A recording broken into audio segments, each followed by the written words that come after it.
So Amy is a doctoral student under Dr. John Robinson out of the Tom Baker Cancer Center, Psychosocial Resources, Oncology. Yeah, there you go. Thank you. So she's going to be one of our presenters tonight. All of you know Dr. John Robinson, I'm sure quite well. He's been in here numerous times to present. And yeah, and Diana Wark, just on the end here. Blocking traffic. Yeah. So Diana's with Calgary Sexual Health, who you've also heard mentioned here numerous times. Both of them, you know, a great wealth of knowledge regarding all things sexual and intimacy as well, because I mean, the two kind of go hand in hand. So the format for this evening is we're going to be throwing questions at them. You're welcome to ask questions too. If you have any question that comes to mind, just put up your hand and I'll bring the microphone over to you. And then I also have a few questions just to get them going. And they may have their own thing they want to talk about. Sorry? Probably if I was having problems, I wouldn't be the one to ask. My wife's here though, I don't know. I'm not encouraging you to ask her, I'm just saying I probably wouldn't be the one to ask.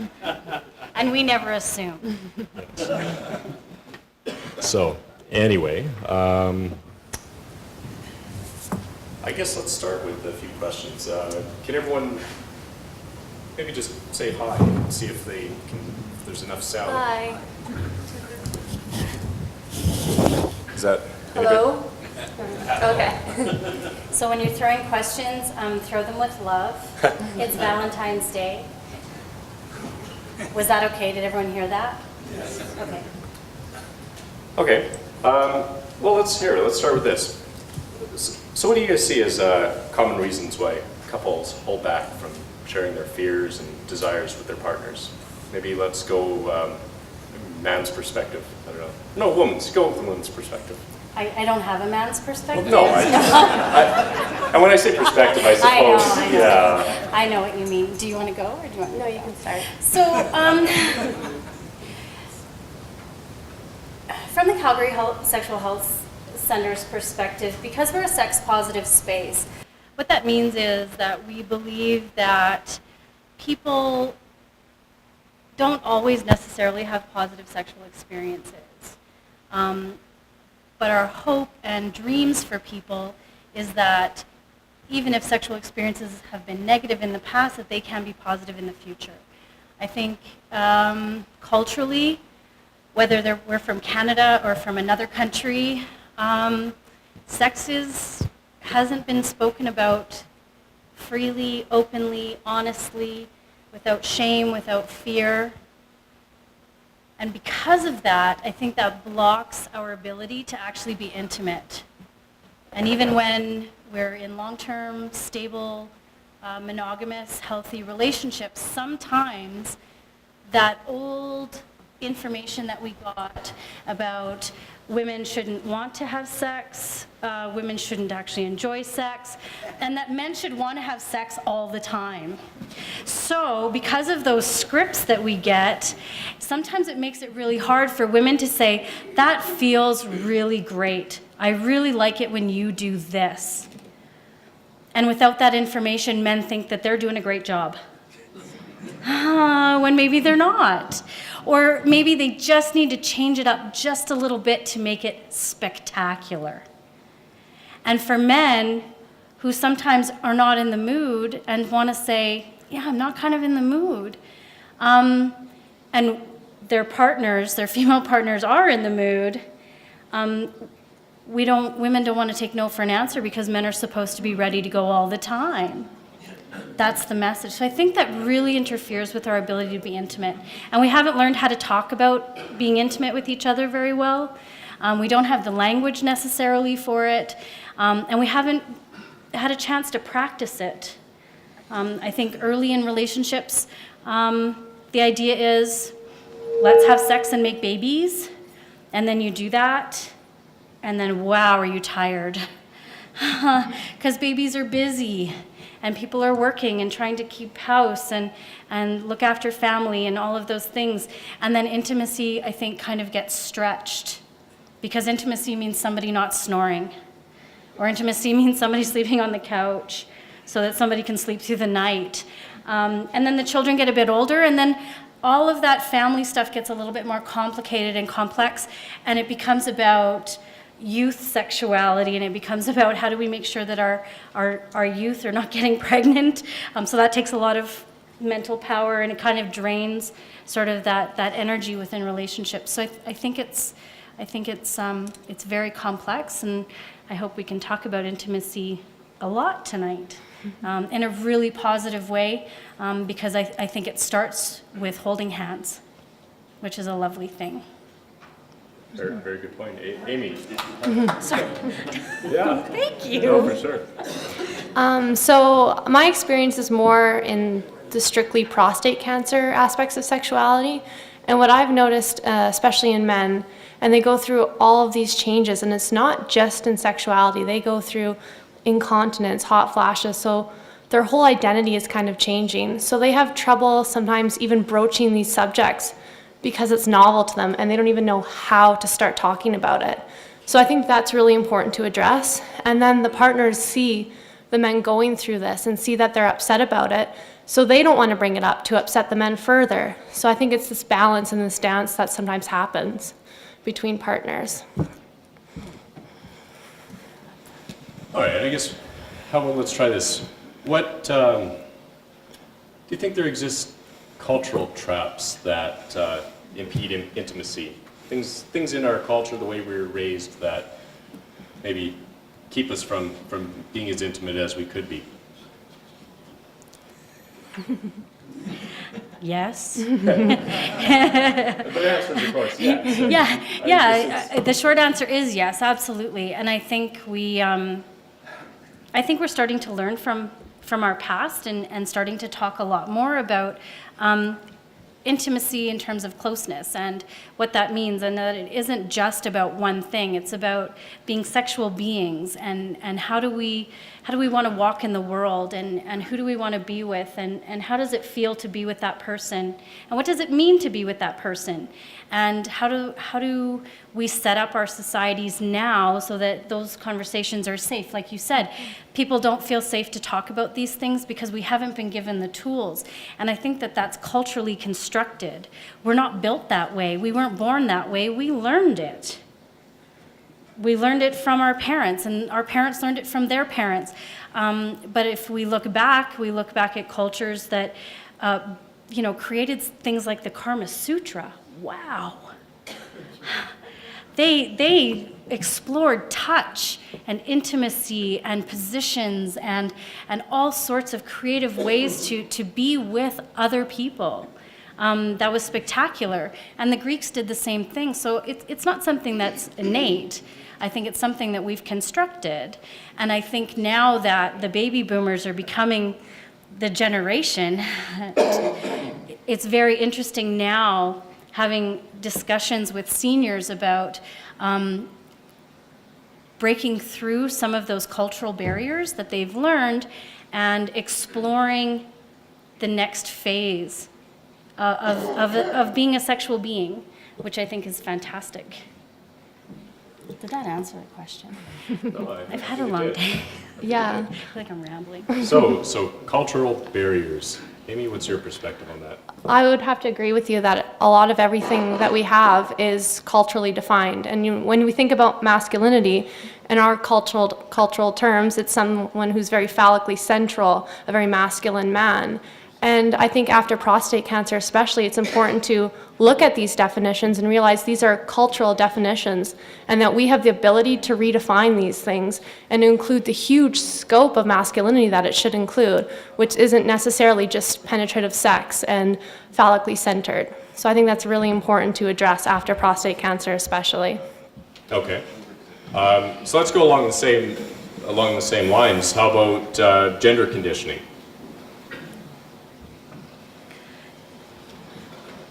I want to get a PhD for this one. Do people know what gender means? Can I just ask that? Does anyone want to give it a shot about what the word gender actually means? If you're male or female. Traditionally or currently? Excellent question. Thank you. So today, so not 50 years ago, but today, does anyone know what gender actually would be defined as? No. Yeah, and it's not even that black and white really, because gender is what happens between your ears. It's what happens in your brain. Your sex is your genitals, what's between your legs.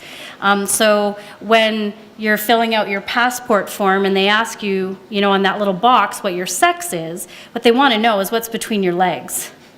They don't really care how you dress. In Canada, they kind of do, because you can't be transgendered and get a passport. Because what that means is gender is about how we walk in the world as man or woman, regardless of what's between our legs. So some women choose to wear long hair, and some men choose to wear a beard, and some women choose to wear high heels, and some men wear Birkenstocks, and whatever that looks like. So it's really about how we choose to let people see us as male or female. And some people dress differently than what their genitals are. And so those individuals may identify as transgendered, and that's what that means, is that they actually feel themselves, know themselves as one way that doesn't actually match the body they were born into. So gender scripts are what we create in our society to tell us about how we should behave and act in the world as man or woman.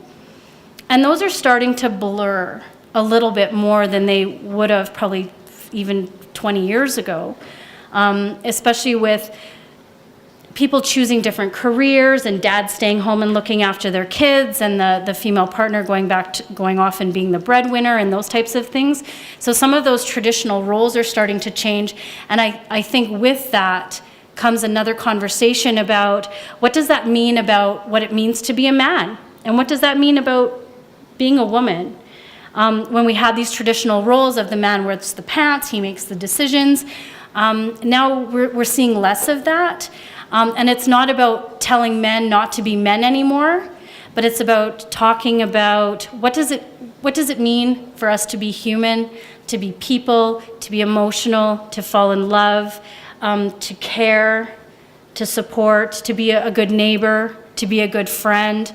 All of those constructs that we used to have, all of those rules that told us this is how you do it, I think are starting to change a little bit, to be a little bit more fluid, to allow us to take on different roles, which I think is exciting, but it also is very scary for people, because we create these boxes and these rules to make things safe and secure. And so when things change that in a big way, it can be very, very scary. And there can be pretty extreme changes after prostate cancer treatment. Absolutely. And then with androgen deprivation, those here last month will have heard Dr. Richard Wasserseig's take on that. Mm-hmm. Amy, maybe your perspective from the prostate cancer side, throwing in androgen deprivation into the talk. Yeah, so what I've seen through prostate cancer treatment is all these changes, like I've mentioned before. It's not just sexual dysfunction, it's incontinence, it's hot flashes. You're going through almost kind of like an identity crisis. And these gender constraints stereotypes sometimes suggest that men aren't allowed to grieve for their losses like they should be. And I think that's really important to address, because these men feel like they're losing an aspect of themselves, but society says you shouldn't grieve because of it, because it's not a real construct. It's something hypothetical. And I think that's really important to address, is that men should be allowed to grieve for their loss, and they should be allowed to go through that fluctuation and that process to come to an acceptance of their new identity and be able to redefine that, so that society shouldn't put men in a box and say, no, you're not allowed to feel sad because of that. So I think that's a really important thing. Sir. Had a very interesting experience yesterday. Thank you. My name's Stuart Campbell. I was having a CT scan yesterday, and for those of us that have those, we drink fluids for a couple hours in advance, what have you. And the lady beside me was waiting for her husband, and eventually she started chatting. And it was what she described was that her husband, who was also going for a CT scan, had a radical prostatectomy, had radiation treatment, and was now in and he had rising PSA, and was again back in for more radiation treatment and the likes. This gentleman, 7 years in the system, and what his wife said was he doesn't speak about his prostate cancer, even to me. And so she was engaging with myself quite substantially. And then he came forward, and I asked, well, do you know anything about the support group? And actually they didn't. But 7 years in the system, coming through the Tom Baker Center, and here we've got an individual that is still not able to speak to his prostate cancer, even with his good wife that was with him. So any comments on that, and how common that is, and how an organization such as yourself that you're in, both of you are in separate organizations, or how this organization could help address that circumstance? I think this is a start. I think until we address this very common box that we put men in, that they're not supposed to cry, they're not supposed to talk about what's hurting them, what's ailing them, that to be a man is to be strong and to be silent. I have men in my life who have fought in wars and have not spoken, that have been injured in World War II and have not spoken.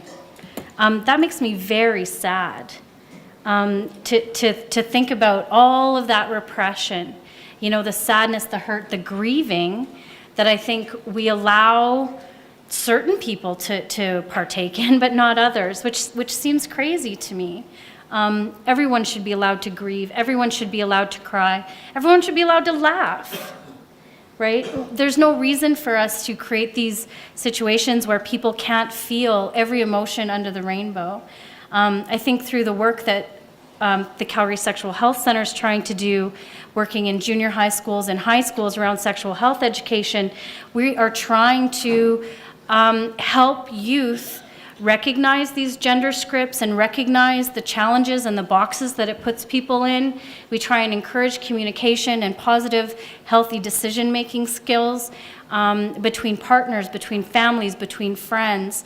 But I think there's a long road to go, because I think men still get the message, as we saw in the car ad, that that's what it is to be a man.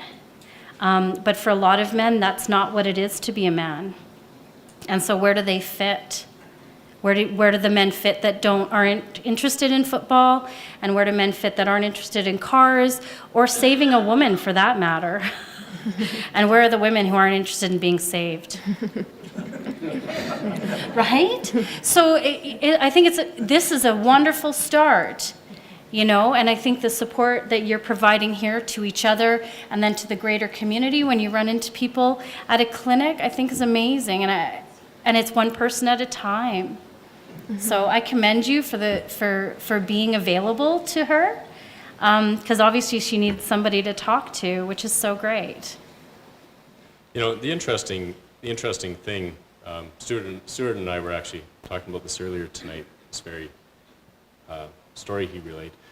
The interesting thing is, at the Tom Baker Cancer Center, there's brochures for all three of our organizations, which all provide help for that very thing. So it's interesting when, and also the materials are also handed out to patients as well, newly diagnosed, from there and through the Prostate Cancer Center as well. So the thing that I guess initially strikes me is there seems to be a lack of desire to actually find that information. Perhaps for the pain, it might open up to actually, start that journey of change to sit down with any one of our groups and start discussing that. I mean, certainly our members here, we're very brave people for, wanting to really, no, I mean, I guess there's also just the need to make that change too for a lot of people. But I see a hand over here. I think you're missing the whole question. That gentleman was talking about a man who's in that Yeah. system for 7 years. Sure. Where were the professionals to tell him about it? Well, I guess that was the point I guess I was just making is the oncologists and the urologists all do refer to actually all three of our organizations. As I mentioned earlier with Amy working in Dr. John Robinson's department. I've been in the system for Yeah. a couple of years. Nobody told me about it. Well, I guess I am relieved that you're here tonight because we actually, yeah, Because of public awareness, and Yeah. Rutherford was on the air one morning. that's right. There was a test over at the casino, whatever, they had Yeah, the man van, right? yeah, so meantime, that's all I got to know about these things. The things until those people are out there, the professionals aren't doing their job to educate people. And I think my friends here would agree that there can be complications working with Alberta Health Services and perhaps necessitates nonprofits like ourselves to like you say, for the Prostate Cancer Center to have the man van there for, like you were talking about, the piece on Rutherford. Yeah, but 20 men go and 200 don't. Yeah. And that's the point, is to get them there. Yeah, and I mean, that's certainly the tricky part with us is the resources are there. The tricky part is trying to let people be aware of them for sure. Tor. I'm Tor Cameron, and just a little note to you ladies in particular, but also to the professional organizations out there and the ecologists. Guys are not really being informed enough in order to take the initiative to go and find out really what is it all about. And for example, I know that I belong to the Bow Valley Club, and most of the members there are guys, and most of the guys don't even want to know about it. Say, well, if I get it, I'll go and see my doctor, and I'll leave it up to him. And to me, that's a lot of bull. But anyway, thanks. Thanks, Tor. Yeah, and I mean, certainly advocacy for men in general to have to take control of their own health, because you're absolutely right. Sometimes the system does fail us. The reality is that doctors being trained in Alberta today get 0 hours of training in sexual health. 0. What that means is that they are not trained in how to talk to anybody about anything with regards to sexual health. So, and you're right, doctors are not necessarily doing what they need to do. And I think your point is so well taken. I think everyone has different access points where they get information. Some people it's the radio, some people it's the TV, some people run into someone at a clinic, some people pick up a brochure, some people hear an ad, some people walk by something on the street. It's how do we be in so many places, which we would love to do better. For sure. So thank you for your input. But yeah, doctors they're not trained in sexual health at all. They're not trained with manners at all. It's terrible. Yeah. That holier than thou attitude, and God forbid if you ask them a question. It's very difficult, isn't it? Yeah. Do you think 2.5 men would be a good show to see in that? Not to defend all the doctors in the health industry, but my experience anyway with a radiologist, surgeon, and a couple of surgeons actually, 3 surgeons in total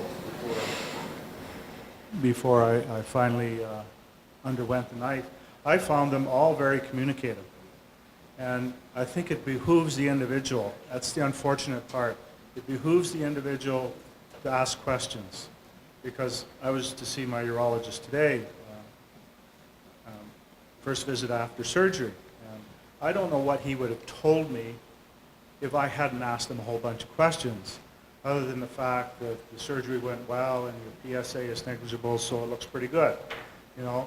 So, but we had an extensive discussion, and I think perhaps it's only because I had a lot of questions and wanted to know a lot of different things, particularly about sexuality and that type of thing. So it behooves the individual to ask questions. But I think to answer another question that was broached earlier about that poor guy that didn't know anything or didn't talk about his disease. I know both my wife and I went to the Tom Baker Cancer Center because there was a presentation there that you could go to. We went to the Prostate Cancer Center at Rocky View because there's a presentation available to go to. And we're going to another one in April, I think it is. But it's all voluntary. And I suspect there's a large number of people don't attend these things for whatever reason, you know. And I almost think it should be somewhat mandatory that if somebody is going to undergo cancer treatment, that they receive some sort of education. Mm-hmm. As much as I'm a libertarian from some points of view, I'm not sure that it works all that well sometimes. Thanks. It's interesting, two of those three organizations you mentioned are not-for-profit, not supported by the government or Alberta Healthcare. David, I know you were going to ask a question. How about I throw one at them and then I'll come to you. Let's get down to basics. What are some basics of creating intimacy, of just starting? Okay, so I think that starts with a definition of intimacy, and for those of you who were here last month, Dr. Richard Wasser, sir, he defined it as something that you would only share with that person. So it's something about, and I really like that definition because I think it's something about sharing with one other person. So I think a basic thing is you have to be comfortable with this person and you have to be willing to communicate with them. So I think those are probably the fundamentals that you build off of intimacy. I love that. And I did actually print off a one-pager in the back there, and it's about sort of sexual self-esteem. So we talk about self-esteem a lot, but what's a sexual self-esteem? So it's really about that communication piece, knowing what you like and knowing what you don't like, and knowing the things that you'd like to try, and being able to communicate that with your partner. And for a lot of my career, I worked with women who were involved in the sex trade, and there was lots of trauma. And so talking about intimacy with people who've gone through some kind of trauma, I think is quite interesting because it's really about getting back to the basics. It's really about touch, and it's about all of the senses. So it's really less about sex and more about sensuality. How do we get back to the sense of smell? You know, really liking the way the person that you're with smells. You know, when someone's not there, you smell their pillow, or you go and grab a piece of clothing and you hold it up and you breathe in their scent. And what that can do for you. and the sense of touch. You know, and it's not about touching bodies even. It could be touching something that you love. It could be touching a feather duster. It could be, the great leather seat on the Harley, whatever that is for you. So it's really about expanding the world of senses. Oh, well, fetish, well, that's a different thing, totally. That's going way, way out there. But if you want to talk about that, we can do that too. But it's getting back to sort of the basics. Having that bubble bath with that person that you love. When's the last time you got into a bubble bath? Or when's the last time you just strolled by the river holding hands? And smelling the leaves or hearing the crunch of the snow beneath your feet and actually being in the moment with someone. I think that's the beginning of intimacies. How do we find those little moments that that make us feel safe and secure and human again when all of this stuff is happening and our lives feel very kind of crazed and busy and overwhelming in some ways. It's really about stopping and smelling the roses and just enjoying the space with someone you love. And sometimes that's enjoying the space with just yourself and finding out, what do I like?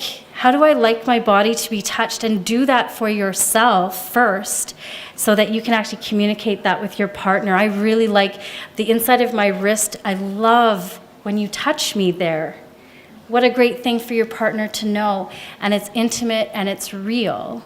So I think it's really about us backing away from wham bam, thank you ma'am, to this feather is just amazing. Look at this, right? It really is about backing up, I think. Yeah, and to add on to that, actually, I'm involved with a workshop that's how to have satisfying sex after prostate cancer treatment. And something that we always recommend, and now that I'm getting feedback from the workshop and participants are loving, is that we recommend scheduling time to just sit and touch each other's arms, just, talk to each other, just set some time. You have to schedule that in because, like Diane said, you're so busy, you get caught up, and then it just kind of gets rushed through and it doesn't feel real. So I would really recommend doing that, even if it's 5 minutes, that's sacred 5 minutes for you two to be intimate together. Anybody available for practice? No.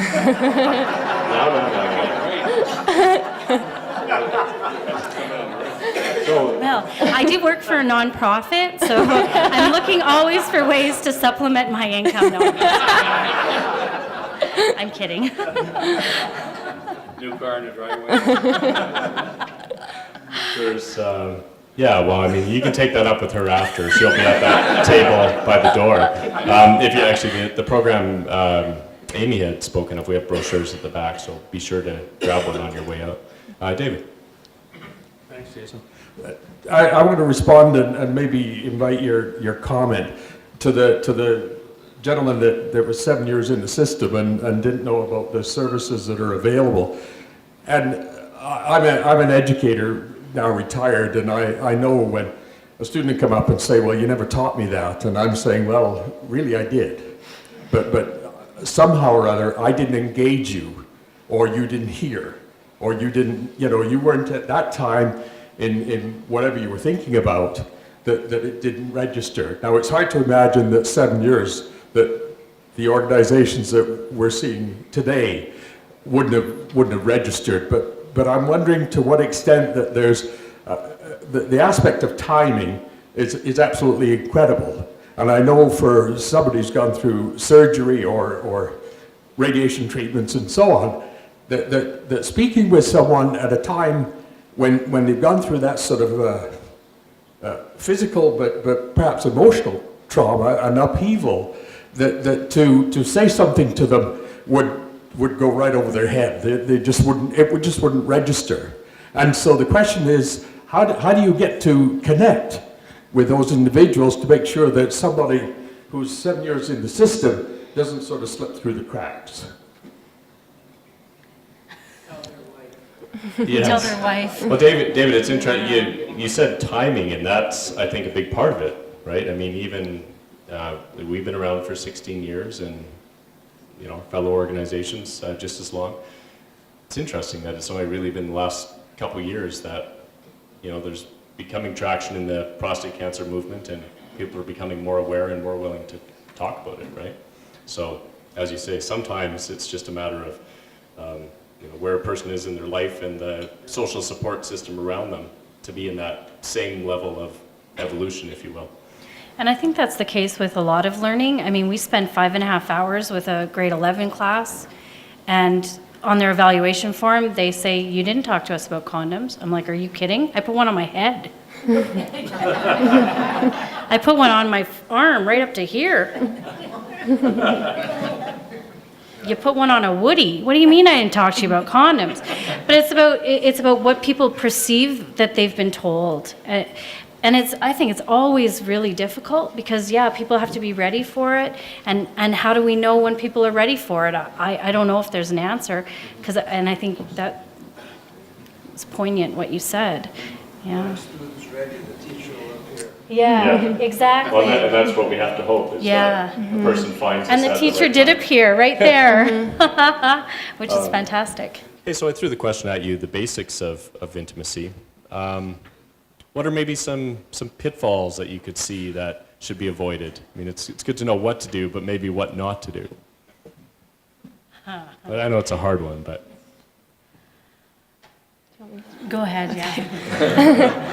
Contemplating. I have one for partners because a lot of the times they have trouble dealing with the man's grief, and they want to help them and they want to be there for them, and they have trouble doing that for their partner. And so I think it's important for men to be able to go through this and their partners be able to be supportive. Because you have to understand, these men are usually going through some type of identity, like redefinition. And sometimes it's not so much supportive to go to them and just say, oh, but you have your health. I don't understand why you're upset because you're having sexual dysfunction. So this causes the man to kind of pull away even more, thinking, oh, they don't even understand where I'm coming from. So I think that's really important to recognize that they need to go through this grieving process. And I know Dr. Robinson gave me the example when someone loses a child, someone wouldn't go to them and be like, oh, but you still have 2 other children. Because in that moment, that's not supportive. So if you look at that in a prostate cancer setting where men are losing a part of their identity and a partner says, oh, but you still have your health, that's maybe not the most supportive, and it can kind of cause a rift between the relationship. So that's one pitfall that I would recommend avoiding. Yeah. On that topic, I just speak loudly. oh, okay. We'll make sure everyone can hear. There you go, John. Okay, let me just kind of think about this for a minute. But on that topic, so after a man goes through prostate cancer, you know, there's some big changes there. But I've had, you know, as everybody in this age group, they know lots of people that have had cancer, and some way worse than prostate cancer. But like, I've had trouble kind of relating, and maybe you guys would have like what a man maybe loses. I don't know what would be an equal that a woman would lose, that they would help to understand that. Do you guys have any viewpoint on that? That's a great question, Jody. Thanks. That is a good question. Being a woman, I don't really I can't even fully understand that. But what I can understand is that you are losing a part of your identity, an identity that you've cherished your whole life until now, and there's this drastic change. And so how a female, I think, should interpret this or view it is that if they were going through a drastic change and they couldn't do anything about it, but they had to redefine their whole identity. And I don't know if there's something like specific for females that would be equitable to what a man goes through, but I think it's just the identity that you have to focus on, that it's not just a physical aspect of them, but it's a psychological aspect as well. Tor, do you have a question or something to add to that? Just trying to help you out here a little bit on that answer. Thank you. If you're going to lose, for example, both your breast to cancer, that would certainly have a detriment effect on you and how you feel about yourself. It could, and we did a workshop with some nursing students, actually not students, some nurses, and we were talking about integrating sexual health into their practice. And one of the women worked at the Tom Baker and worked with women with breast cancer. And part of their questionnaire after a woman had had a mastectomy was about whether or not they wanted to get prosthetics. And the nurse said that this one woman she was speaking to said, well, no, I mean, I'm not having sex and I don't have a partner, so I don't need to, that's not anything I'm interested in. And so after she came to our workshop, we started talking about, well, breasts aren't just about a partner's pleasure, shockingly enough. It really is wrapped up in women's self in how women want to walk in the world. Some women do not want prosthetics. Their breasts actually, or the loss of them, isn't a huge deal for them, and for other women it is a huge deal. So I would love to sort of get a better sense of, which I don't know, and I wonder if there is information out there, about sort of this whole identity shift. And because for men, I think the message has always been about penetration and ejaculation. It's always been about the money shot. It really is. Since the day pornography started, it's all about the money shot. It's all about ejaculation all the time. And I think once it comes to a point where a man can no longer ejaculate, not a man anymore. Not a sexual man, which actually isn't the case at all, especially not for female partners. Because actually the money shot, meh.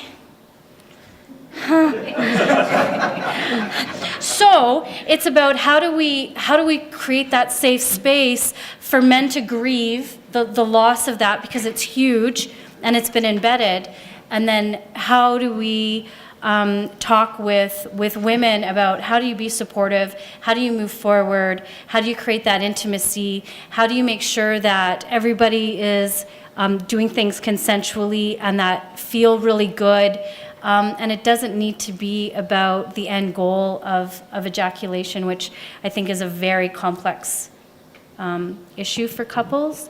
But I think it's totally worthwhile, because it can be really great without that piece, once we have a reframe for it.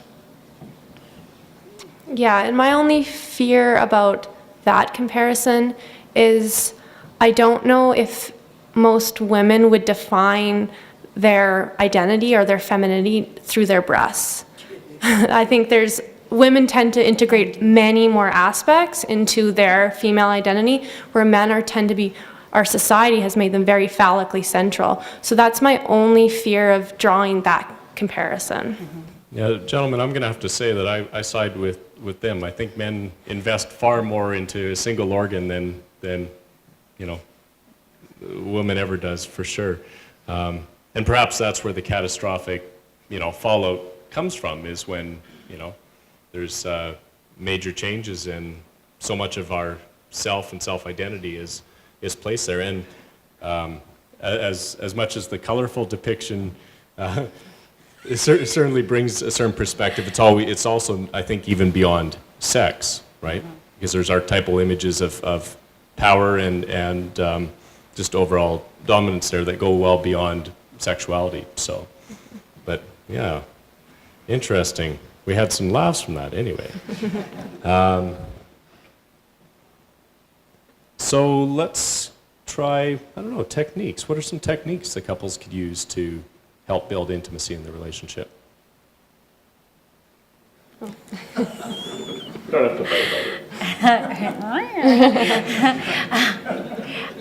Well, I think we talked a little bit about some of that.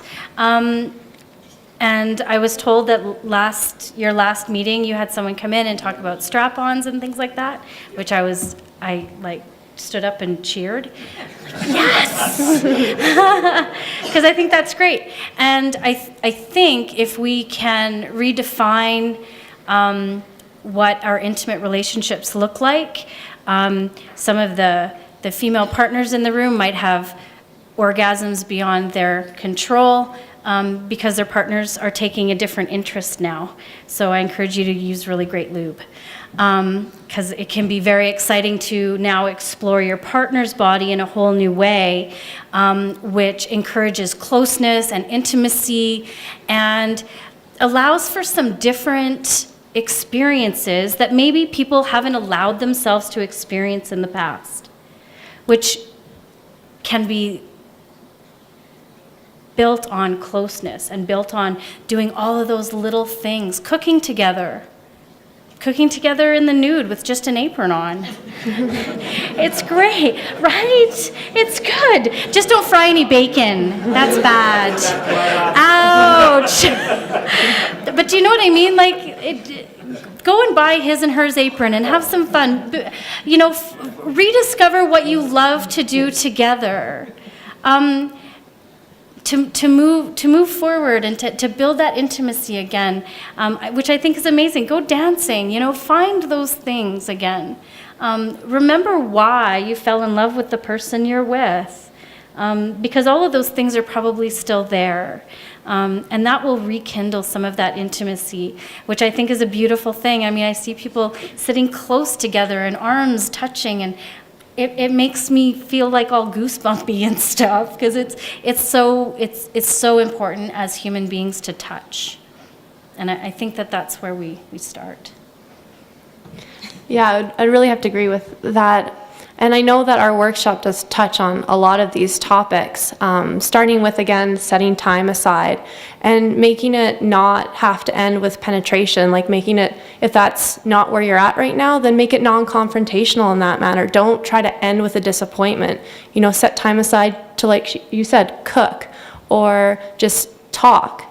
I think it's also important, if you do want to bring any new erotic materials into the relationship, that there should be a discussion around that before someone goes home and brings home something, because then that can also end in confrontation. So I think it's really important to have the open lines of communication about everything and be discussing where you're going to go next, and just try to make it a very non-confrontational environment. Okay. So let's take it out of the bedroom then, and I mean, we discussed the kitchen and talking and that sort of thing, but let's fully remove the context from the bedroom and you know, sexual acts, and say, from a discussion point of view, like in a couple, how would they go about, I guess, opening that dialogue and just communicating more freely to build the intimacy, so totally apart from sex? I think coming to these type of workshops and work groups is a really great way to facilitate this communication, because like I said earlier, sometimes you don't even know how to broach these subjects. It's so novel and you're afraid of hurting someone's feeling or making someone embarrassed. So I think coming to workshops, or even if it's sometimes counseling, just to have a safe environment where these types of communications can be facilitated. Yeah, and I mean, find some really good books and read them together. You know, read them to each other. I mean, I think we've forgotten how to be close with each other. Learn something new together. And there's lots of great books. I was poking around back there. There's some amazing things back there. And it's not just even about clinical things, but read your Harlequin romances together, or, you know, start slow, work your way up to whatever, but, you know, whatever kind of stories you enjoy, you know, and learn from those experiences, and those readings, I think is a great place for sure. Well, perfect. So it's funny when you know, discussing this topic, how fast time flies. So I want to throw it, is there any more questions on the floor? That I have one more question prepared for them, but is there anyone else who'd like to get a question in? Who are you throwing on the floor? Well, Lionel, I don't know. I'd just like to, Amy was talking about the grieving process. Can you explain a little bit more about what is involved with it? I mean, are we expect to know just what's going to happen? Or is there, you know, is there a series of processes or steps that we actually go through? That's a good question. I think that it's comparable. How I always refer to it, or John mentions it to me, is it's like losing someone. Like when you think about someone close that you've lost, the process you went through that. So it's kind of individual, and I think it's important to recognize that sometimes depression occurs too, and that's really important for partners to be aware of. And Dr. Robinson was mentioning some of the differentiations between normal grief and signs of depression. And some of these are normal. With normal grief, you have fluctuations in your mood. So yes, you're grieving, but at times, you know, you might be happy, you might be enjoying life, but then you go back and you're grieving again. So that's very normal. And then signs of depression are more linear. There's less of that fluctuation, and you see this complete loss of hope. So as partners, it's it's good to recognize that this can occur after these drastic physiological changes, because sometimes mind-body is very connected. And so I think it's very individual, and it's also the length of time that you're going through it. So if it's a really extended time, maybe it is a good time to reach out for a counselor or for a third party to kind of come in there and facilitate some non-confrontational communication that might be of assistance. And from a social work perspective, there's a lot of work and a lot of information available about the grieving process. Some stick to some standards that are, the 7 stages of grief, sort of what people can go through, what it looks like. Some people go through them sort of clinically. Some people don't. Some people skip some. So there's lots of really great information out there about the grieving process and what's normal, and even reading people's stories about grief, I think, can be very powerful. Just to find that sort of support network that, oh yeah, this is normal for me to feel this way. It's okay. I will feel better. It does get better. And so I do encourage people to read about grief. I think we don't, as a society anymore, actually encourage the grieving process. We don't talk about people dying. We don't have the same kind of community support around that kind of thing even, when we lose our grandparents and our parents and things like that. So we've kind of lost some process around the grieving path. So I think it's important for us to really get back into touch with that too. Yeah. And, perhaps it's very elementary to say this, but of course grief is, dealing with a sense of loss, a feeling that something has been taken away or, removed from one's life. What was that, hecklers? Yes. Well, no, indeed, right? Even if, there's still sexual function, there's still, for all who have received treatment for prostate cancer, there's some sort of affect, some sort of change to one's life, for sure. All right, anything else that came to mind that anyone would like some clarification on, or any other question that hadn't been addressed?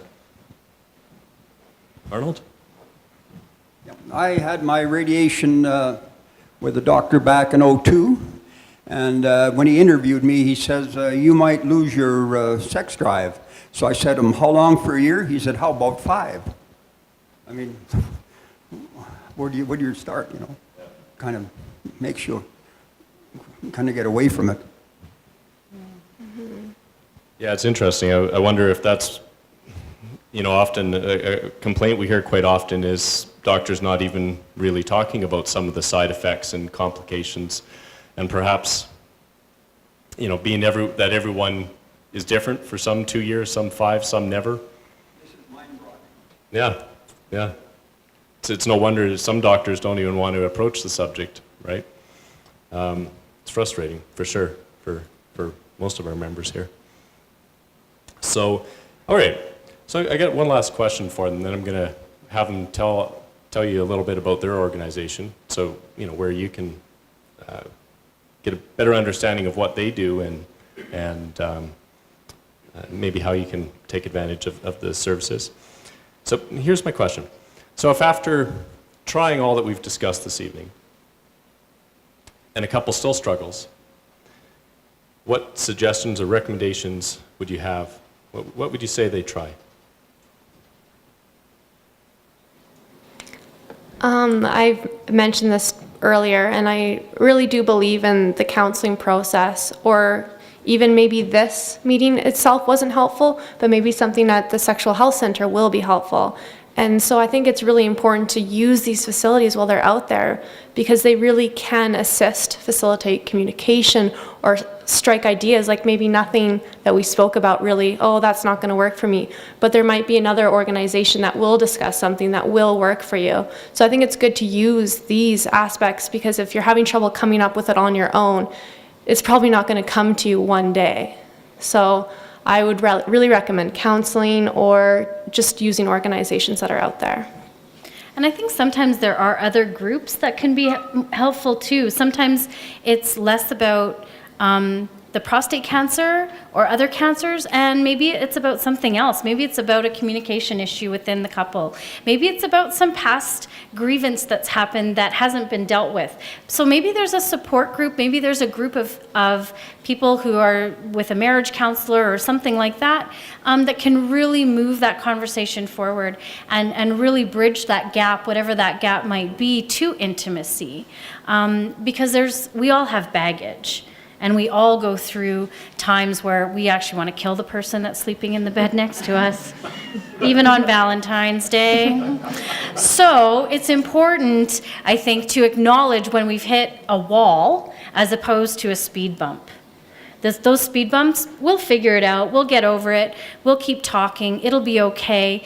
That wall, though, we need some help. Someone needs to get us a ladder.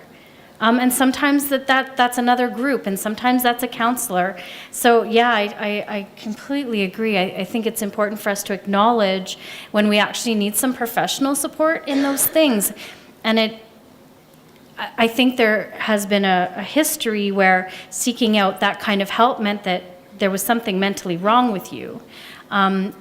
I don't believe that's true. And I think it's becoming more normalized that actually it's a good thing to go and talk to a third party who's not emotionally involved with us, like our kids or our sister or those people that are actually emotionally enmeshed with us, who actually will agree with you that he's an asshole and you should kick him out, because that's not helpful. Because that professional counselor will actually say, okay, well, let's just take it back and take a breath and let's figure this out. So I think it's important for us to seek out those professionals that actually can provide that support for us, no matter what's happening. One thing I want to throw out for everyone to take home with them too is the idea that, especially in these subject matters, it's common for, I think, humans, but especially men, to think that maybe we're alone or that our situation is unique to ourselves. So, of course, look around the room and look how many people turned out, and last month as well. Clearly no one's alone in this matter. It's very ubiquitous, and it affects everyone, and certainly those of us, those here affected by prostate cancer and otherwise. So, yeah, seek out the services certainly offered here in Calgary. Amy, I'm going to give it to you first. Maybe you can tell us a little bit about your program. Okay, so I'm involved with the workshop, and it's ran through the Prostate Cancer Institute. And it's to have satisfying sex after prostate cancer treatment. So how it works is it's an afternoon workshop, and we have Dr. John Robinson come in and present, and then 2 of his doctorate students present, and then 1 urologist comes in. And we cover a huge scope of from why is this happening to me, like what are the physiological causes, and then to what are some medical treatment options that are available, and what are those side effects, and what are those rates of improvement. And then we also have psychologists discuss non-penetrative options for sexuality. So it covers a huge scope of topics about sexuality and prostate cancer. And if you are interested in attending a workshop, please feel free to come talk to me after this workshop, because I'm the one kind of putting everyone in the workshop. So that's kind of what I'm involved with. Can I come? Yeah. The urologist you mentioned, it's Dr. Jay Lee, yeah. In fact, in which he's a hoot. Many of you know. He's a very fun guy to watch, and we got to get him back here to speak to our group sometime, because he's very enjoyable. So. Yeah, all right. He puts on a show. No, he does. So Calgary Sexual Health, tell us a little bit. So the Calgary Sexual Health Center is 40 years old this year. Yay! It's our birthday. And we're a not-for-profit organization. Originally, we were the Calgary Birth Control Association, but about 10 years ago, we really realized that name wasn't really reflecting the work that we were doing. We weren't just talking about birth control. What we were doing was sexual health. I know our name kind of freaks people out. Okay. That's who we are. The majority of the work that we do is education. So we have 8 educators that go into junior high schools and high schools and talk to youth about everything from sexual decision making to birth control and sexually transmitted infections and making healthy sexual decisions and encouraging them to talk to their parents and know their values and those types of things. We do outreach as well, and we work with adult populations too. So we run Reclaiming Healthy Sexuality programs for people who've experienced trauma. We work with seniors who maybe have lost a spouse or they've become divorced and now are dabbling in the dating scene again. Realizing that seniors are now the hotbed for new cases of HIV in Canada. Not kidding. The rates have raised 50% in the last 10 years with people over the age of 50. So over the age of 50, I know, but 50% of new reported cases of HIV are in that population, so which is kind of scary. And so we do a whole bunch of stuff in the education field. And then we also have counseling available. It's all free. Our counseling is not long-term, it is short-term counseling. Our counselors are available to talk about anything with regards to sexual health. And then they are able to make referrals based on that meeting to see if there's somewhere else or someone else in the community that could maybe do some follow-up or something more long-term. And like I said, we are not-for-profit, so we beg, borrow, and steal from everyone. That's why I will go to her workshop, because it'll be great.